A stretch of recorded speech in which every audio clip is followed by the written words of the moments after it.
Ho ho buddies, welcome to Borderline Games. I'm Gareth and today we're playing Chaos Head. Last time we got Nanami, is that her name? Nanami? I'm pretty sure it's right. We got Nanami to call the number that, the weird number that we got a couple of episodes ago. Like a weird message was sent to us via our new phone. When she called the number, it was a dead end. It said that the number that you've called either has been deleted or never existed or something like that. And she thought that we were just doing a prank on her. She called us a big jerk. And now we're going to the manga direct.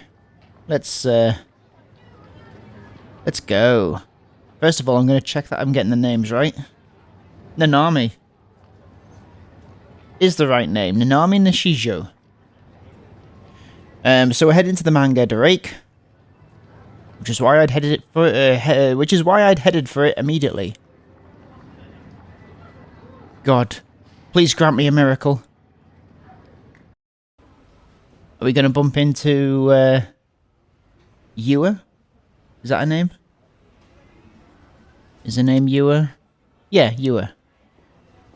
I prayed to the heavens in front of the store, and then I stormed inside. I scanned the doujinshi section with my eyes. How do you say that word?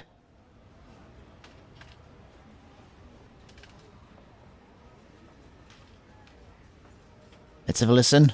Let's listen to the man. Or woman. Doujin. Man. Doujin. Doujinshi. I scanned the doujinshi section with my eyes as wide as dinner plates. I went back and forth down the aisle, searching over and over again to make sure I didn't miss anything. But I couldn't find it. Oh, little sad pig face. No, was it already sold out? I casually observed the cashier. It was a girl. She wasn't very cute, but she did seem friendly. Nice. I never even once used the hyper-advanced technique known as asking the clerk about whether or not they had a certain item in stock. The reason was, of course, that I didn't have the courage to do so.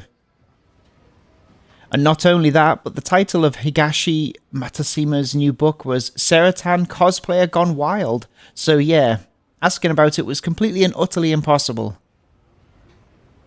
Excuse me, miss, but do you have a copy of Higashi Matasuma's Seratan Cosplayer Gone Wild? If I asked a female clerk something like that, I'd no doubt be labelled a pervert. And I knew that for a fact, thank you very much. In the end, I simply gave up on asking the clerk anything and exited the store dejectedly.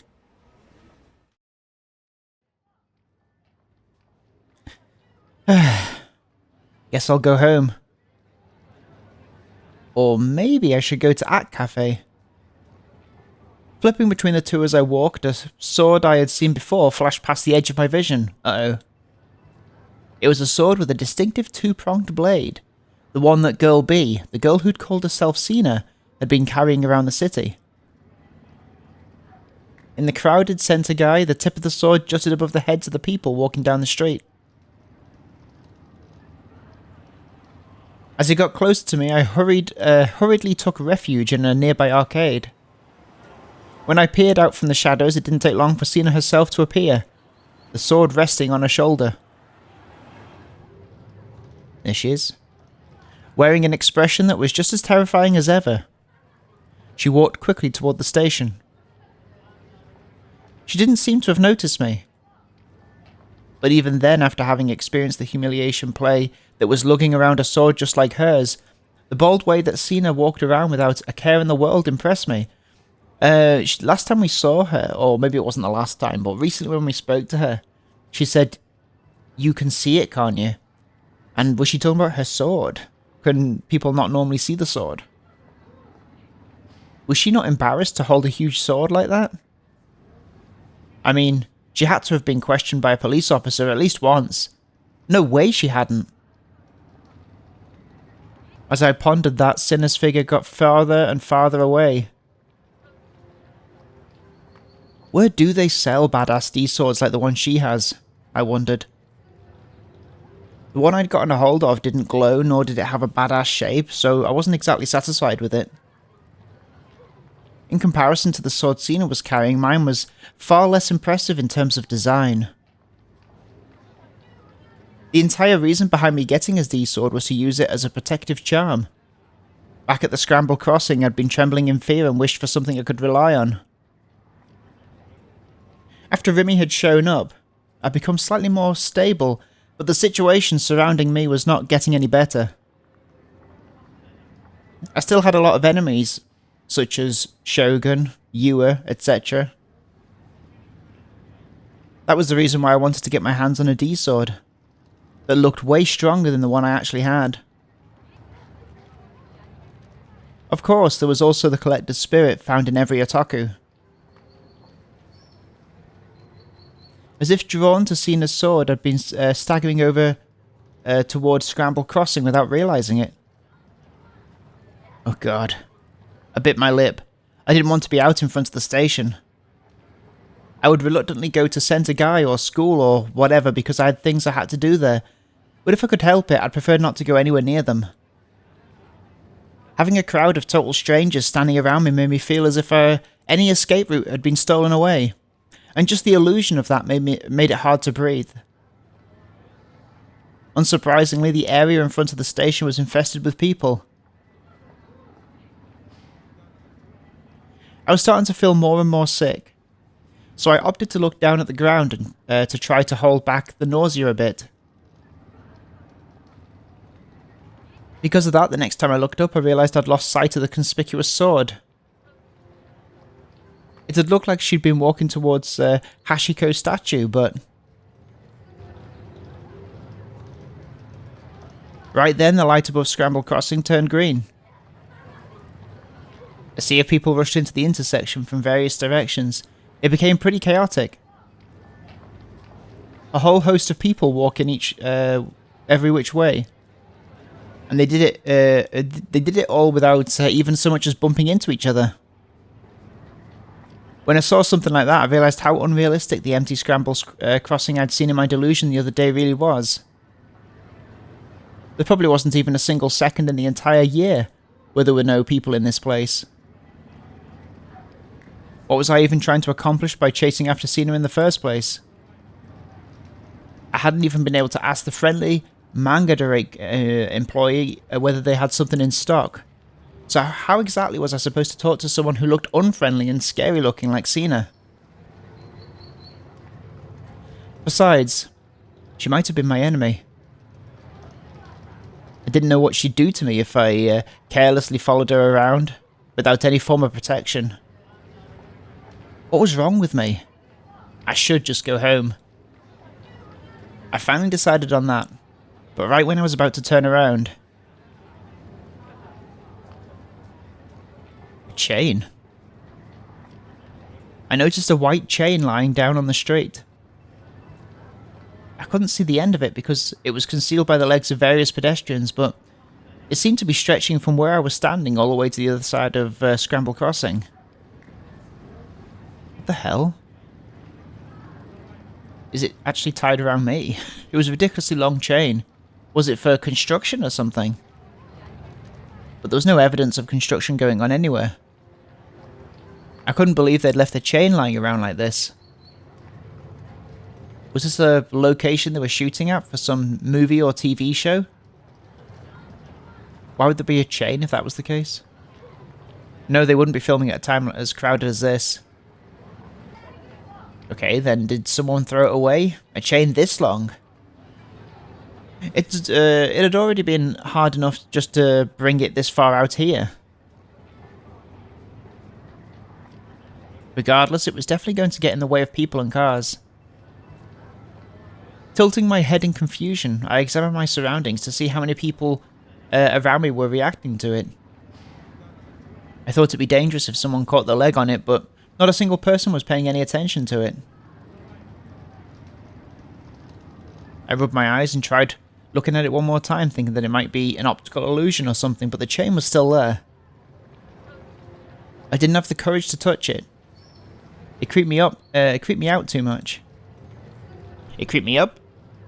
It wasn't a cheap-looking plastic one. It was an extremely sturdy-looking iron chain. How long had this thing been left sitting here?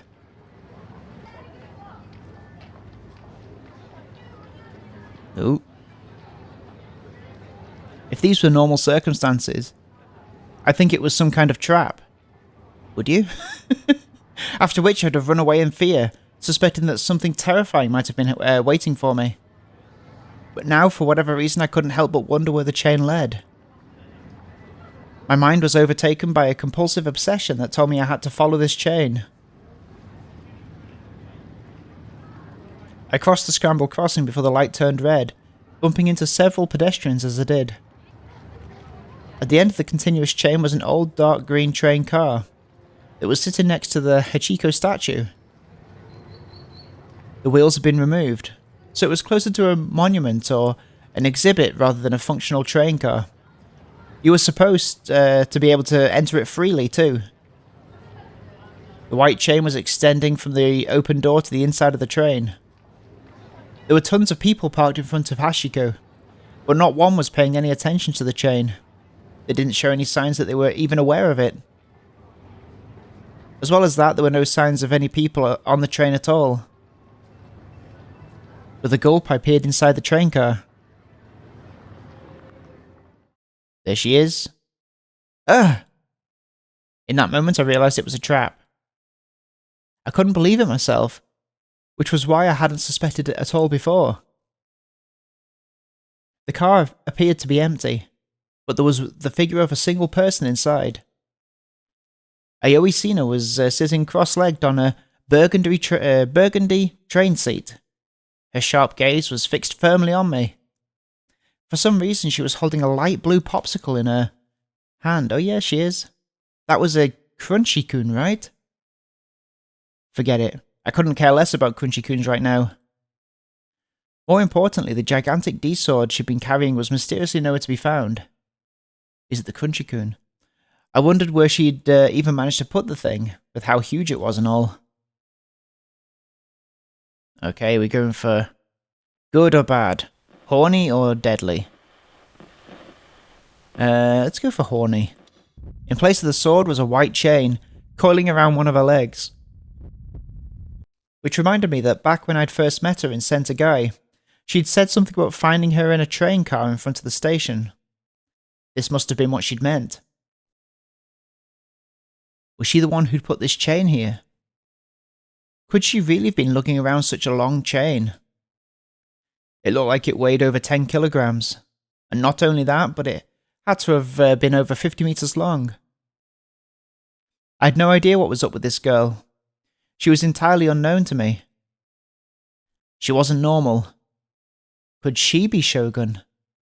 I don't think so. Feeling scared now, I moved to run away without saying anything. Only for a sharp voice to strike me right then. Come in. Oh, I'll come in, right. It automatically stopped dead in my tracks. Thoughts ran through my head frantically. If I ran away, what would she do? Would she swing her D-sword at me while she chased me? Then I tried to envision it happening. It freaked me out too much, so I hurriedly shook the delusion out of my head. Conversely, what if I were to just walk straight in instead?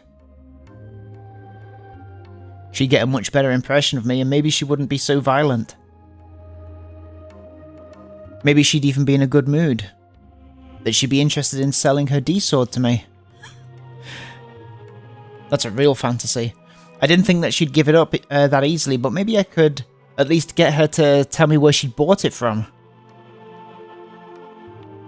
On top of that, she seemed to have been waiting for me. In other words, that meant she'd taken some form of interest in me. She looked scary, but as was often the case with Sundia types, she might have actually been pretty nice in reality. That could just be wishful thinking, though. Then again, it wasn't like I was going to get cold just because I went inside. Surely that was true. We were right in the middle of Shibuya, after all. Right in front of the Hachiko statue. There were tons of people surrounding us. Killing me in public in front of all of them would have been suicide. I took a single deep breath, gathered my resolve, and then I stepped into the train. Or onto the train. On the top of the roof. Huh? I suddenly realised. The bundle of chains that had been at Sinner's feet just a moment ago had disappeared without a trace. I thought that she'd moved it somewhere, but there'd been no sound to indicate that, and she was still sitting on the same seat that she'd been sitting on the entire time. Even if she'd moved it, where the hell had she moved it to? I didn't see it anywhere on the train. Where was the error? Cena, completely unconcerned with how lost I was, asked me something unintelligible yet again. You tailed me, so I'm assuming you found one. As I shook my head left and right in confusion, Cena's expression became increasingly stern. She then eventually looked away from me, let out a small sigh, then took a bite of her popsicle. Freed from her sharp gaze, I nearly sank down to the floor again. Talk about looks that could kill. I would have sat down on one of the seats if I could have, but when I realised that she might have said something to me if I did, I couldn't bring myself to. I knew you were following me. You saw the error I created, didn't you? What are you talking about? The chain. The white chain. If that was what she meant, then yeah, I'd seen it. I'd followed the weird thing all the way here after all. But I don't know where it is. It disappeared. We made it disappear. It was my delusion, after all. Delusion? What was she talking about? Then, what about the sword? You have one, don't you? Excuse me? No, I don't have one. How could I? This wasn't going well. I could barely get a word out. More importantly, who are you?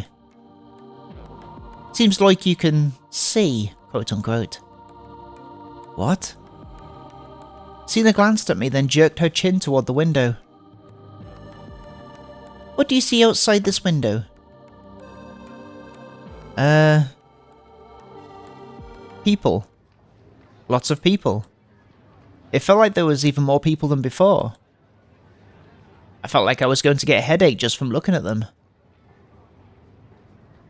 There were people with their heads glued to their cell phones, people smiling over phone calls, people standing and staring at the stream of people. Practically everything I saw out the window was people standing around waiting for other people.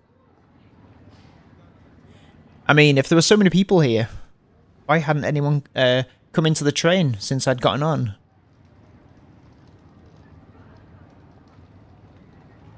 Do you believe that there's a perfect world out there? There isn't. There can't be. Errors will always exist. Because everything, people included, is an electronic device. What kind of toony plotline was that? Jokes aside, I also thought about similar things pretty often. And I wasn't trying to say that toony plotlines were bad or anything. After all, the world was overflowing with books, movies, and anime that were nothing but toony insanity. Why was it that a writer or a movie director or whoever else could come up with toony plotlines like that and it was all well and good, but when amateurs like me did it, everyone made fun of us? Okay, let's look up toony. What is toony? Toony meaning...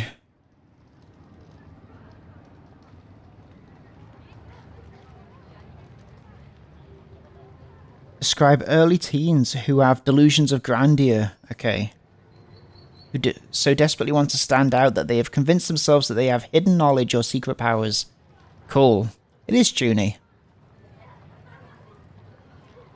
But when amateurs like me did it, everyone made fun of us. The world's greats had all been toony bios. Just think about it. Toony bios? The Wright brothers had genuinely thought that they could fly through the sky 100 years ago. Napoleon had boasted that the word impossible is not in my dictionary. That was why Shunibios... Okay.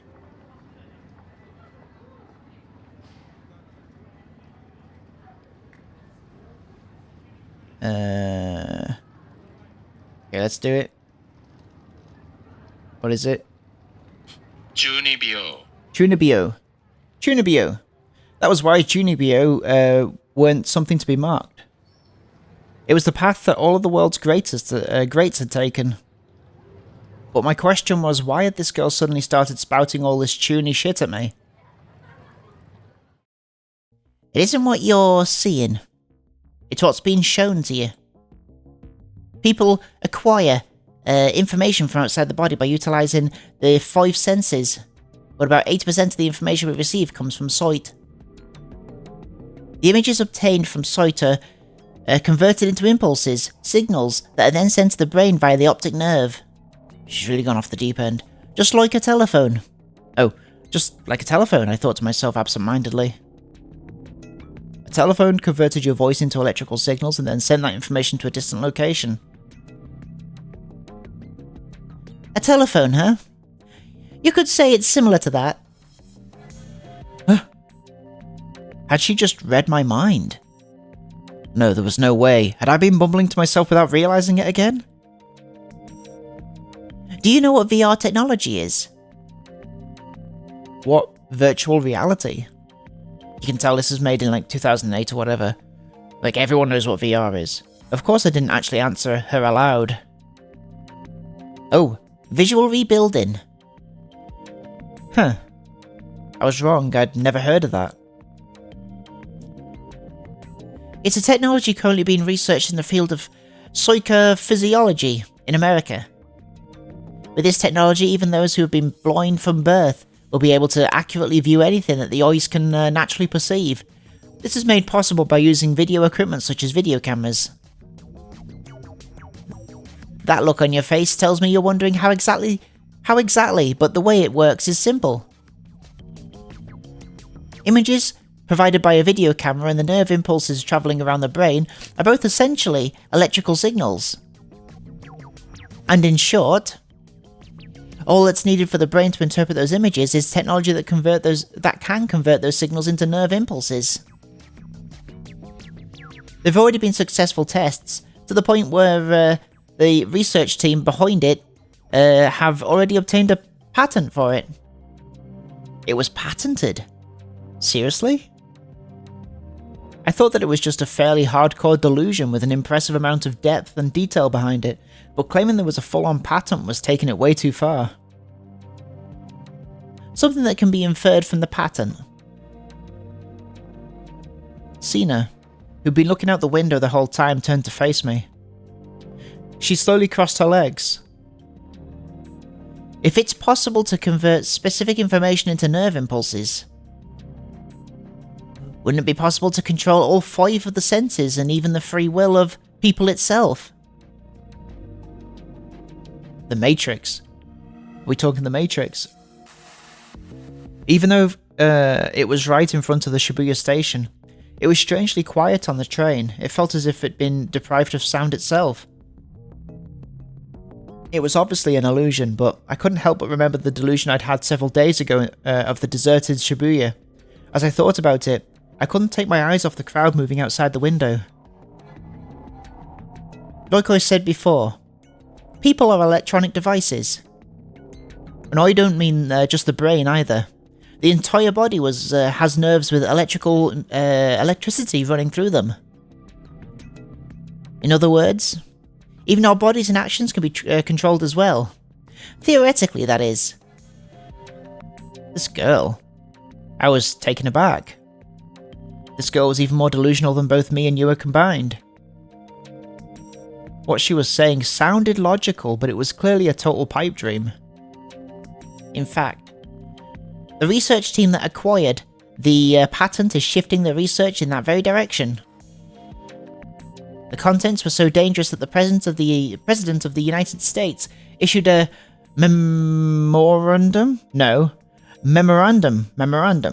to try and prevent any further research. Memorandum. I'm not going to be able to let that go. Memorandum. No.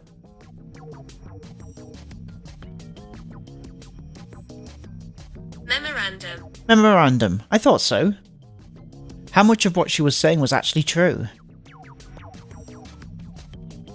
It said no agency shall conduct or support classified human research without having proposed and promulgated the common rule. I can't look up every word that I can't say.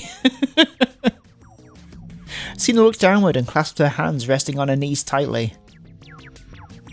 But the world is full of nothing but corrupt factions.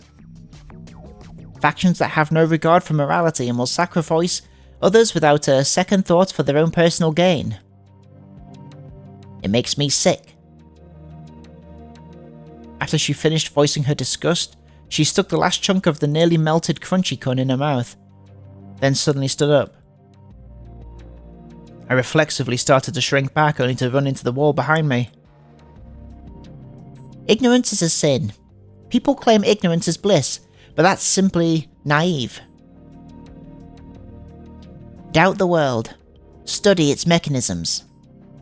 This world is imperfect. She was coming toward me. Thinking she might hit me, I tried to shield my face with my arm, but in the end she slipped right past me without doing anything. Is the scenery your eyes perceive truly real? Without looking at me, she murmured that as we passed each other, and then she promptly exited the train by herself, and then she was gone. I stared out the window at Cena as she walked away without looking back at me. Without looking back at me even once, she quickly disappeared into the sea of people. In the end, I had absolutely no clue as to what she'd been trying to tell me. The only thing I took from it was that Cena despised the world. Typical Shunibyo. From my point of view, though, it sucked ass to have her shoot her poisonous Demper bullshit at me without even letting me get a word in. Her tone of voice had made me feel like I was being lectured. The way she talked was often a Mo characteristic when it came to 2D, but in reality it only served to make her feel even more like a total DQN. But the fact that she hadn't attacked me was a relief. A surprise, considering that for some reason she always gave off the aura that she was just raring to slap anyone and everyone. I wanted to take a breather after that, so I sat down on the seat where Cena had been sitting before. Immediately following that, a DQN-looking couple suddenly came into the car. After that came a trio of people that were obviously DQN Kogarios. Well, hang on. What is that? A Japanese fashion subculture that seeks to rebel against traditional standards of beauty. Often associated with delinquency. Gyros? Gyros.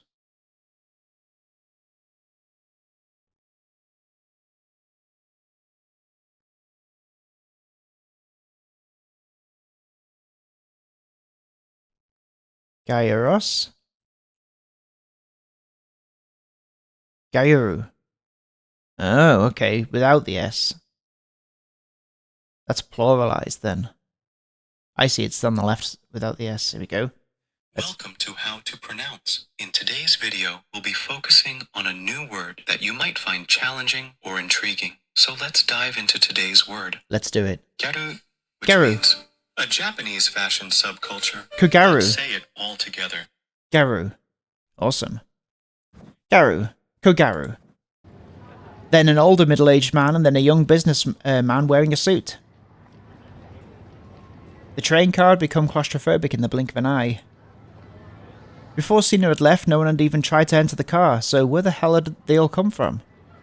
The voices of the DQN couple and the Kogarus were way too loud, so I quickly got out of there while telling them all to go to hell in my head.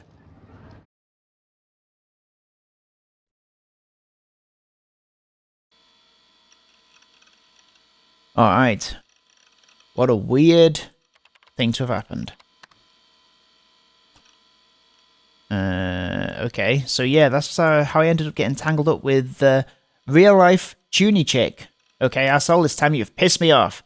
And we'll carry on this conversation with Grim next time on Borderline Games. Thank you so much for watching this episode of Chaos Head. All right, we'll see you next time. Have a good evening. Bye bye.